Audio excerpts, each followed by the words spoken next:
Hi guys! Welcome back to my YouTube channel. Good morning, good afternoon, good evening sa ating lahat. Saan man tayo sulok ng mundo, sana'y nasa mabuti tayong kalagayan at ligtas sa anuman masamang kapahamakan. At bago ang lahat, shoutout muna tayo sa founder ng Kalingap, Kuya Val Santos Matubang, at Edna Vlogs, Kalingap Rob. Siyempre kay Jack Matubang at sa lahat ng mga sponsor. At siyempre, shoutout muna ako dito sa amin team Merd. Nandyan si Ate Imi, Mighty Imi. Mega love shoutout. Organic team, nandyan si Ate Malo. At syempre sa lahat ng member, Ermagalo Mix Vlog Hayat, at sa lahat paano hindi natin maisa-isa dahil alam nyo naman ang member lahat. At syempre dito sa Rise Above International Sponsor, at syempre sa Close Open and Team Queen B. Mega love shoutout sa inyong lahat.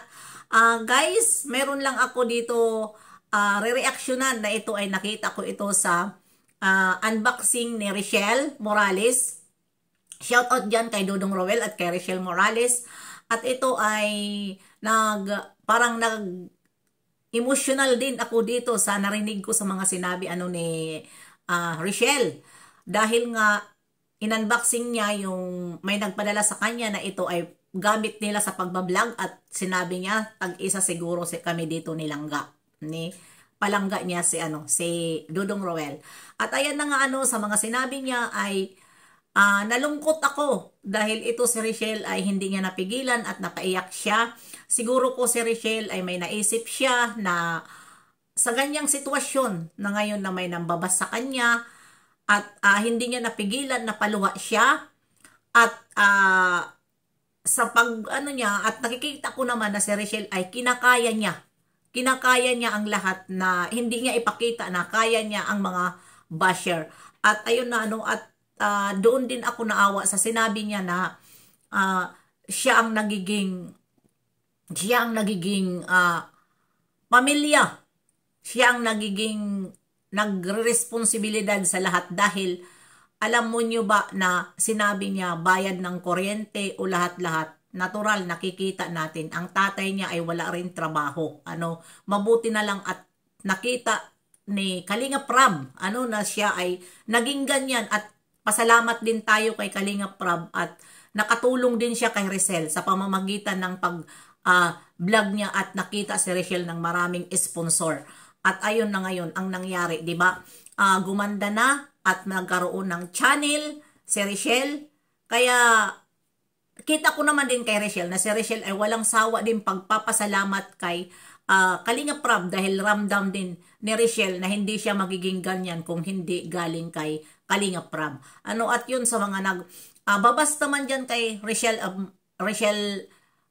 Morales ay maawa naman tayo dahil ayun na nga wala na siyang nanay at nagpapasalamat siya kahit papano nawala na ang lungkot niya dahil nawala man ang nanay niya, pero nagkaroon siya na ngayon ng maraming nanay na maraming nagmamahal sa kanya. Hindi lang ngayon isang nanay ang nagmamahal sa kanya, kundi marami siya ngayon nanay. At doon ako napaiyak sa mga sinasabi niya talaga na nakakaiyak at hindi niya napigilan lumuha at ito ay tumawa din siya dahil nga hindi niya pinapakita sa mga basher siguro na siya ay naaapektuhan. Siguro ko naman ay natatanggap na ni Richelle kung nagkaroon man siya ng basher dahil pinapayuhan na siya siguro hindi lang siguro, nag-uusap na sila ni Roel, natanggapin niya ang basher dahil ganun talaga ang social media. Mas kahit tayo may ipakita na maganda o ano pa man, basta ayaw sa atin sa isang tao ay ibabas at ibabas kita. Ibabas tayo. At ayun, ang ko dito sa kanya, ang naawa na parang ako na nakakaawa itong nangyari noon na nakita natin sa kanya na yung bahay nila, 'di ba? Yung bahay nila butas-butas, tapos nakikita ko mayroon pa nga vlog si Kalingap Rob na tumutulo yung bubong nila, tapos nilalagyan ni Richelle ng plastic, 'di ba? At ang floor nila ay basang-basa sa ulan. Kaya yun na lang dapat ang ating isipin na magpasalamat tayo na yung mga bata na yan, puro sila babae. Magpasalamat tayo na nakita sila sa isang vlogger, charity vlogger na ayan na ang sitwasyon ngayon ni Richelle. Kahit papano ay nakakaraos na siya. At yun na lang, ang isipin mo Richelle, dahil hindi naman forever ang YouTube, ngayon hinahag ka ay mag-ipon ka at mag-aral ka ng mabuti. Kung kaya mo, paaralin mo rin ang mga kapatid mo para hindi rin sila mahirapan pagdating ng panahon. Kahit papano makagraduate man lang sila ay matatanggap na sila sa kung ano-anong trabaho ang gusto nilang pasukan. 'Di ba, mga simpleng trabaho ay mabilis naman tayo makatrabaho pag may utak tayo. Yun lang ang aking masasabi dito. Kaya please, kung ano man ang nakikita nyo kay Richelle na sinasabi nyo na may pagbabago, wag na lang po natin yun pansinin at wala naman nagbabago sa kanya. Yun naman talaga ay wag pansinin po dahil nga tulungan na lang natin alang-alang sa pamumuhay nila, na kung hindi siya nakita ng ganun, wala sila ngayon. Yun lang yun. At yan ay pabalik-balik po yun.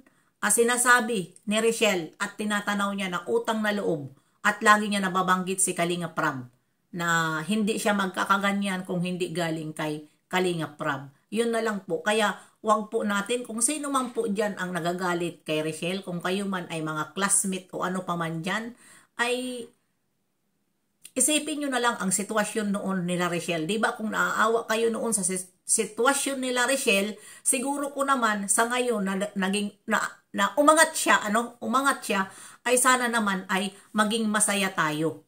Maging masaya tayo. Huwag natin tingnan na may nagbabago sa kanya, yumabang na. Huwag po natin tingnan yun. Kasi ay ganun talaga. Dahil siyempre naging sila na ni Ruel. Kaya may pagbabagoan dyan ang silos niya, minsan nagsisilos siya at nagpapabibi. Huwag po natin yun intindihin, yung mga pabibitel. Natural po yun sa babae. Lalong-lalo na si Richelle ay bata pa. At ang nakakaintindi dyan si Ruel. Diba? Dahil sinabi niya yun ni Ruel na naintindihan niya kasi medyo bata pa si Richelle kaysa sa kanya. At ayun na nga. At sa lahat po ng mga ginagawa nila, kung ano man ang pinapakita nila ni Ruel, wag na natin pakialaman. Wag na natin pakialaman na masisitepan nyo kung ano-ano ang mga pinagsasabi nyo, dahil marami akong nakikita na basher dito sa aking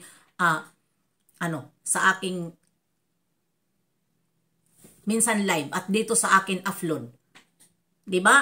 Wag kayong ganyan na lagi nyo dito sa akin inaano si Richelle. Binabas.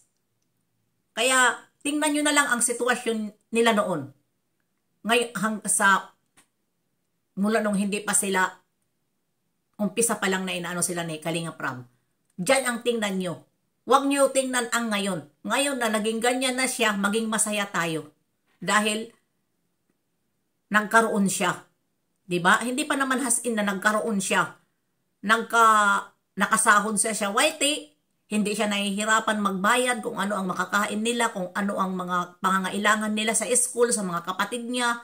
Dahil alam naman natin ang tatay niya ay may sakit, takot na si Richelle na yung tatay niya ay mawala pa sa kanya dahil wala na siya nanay.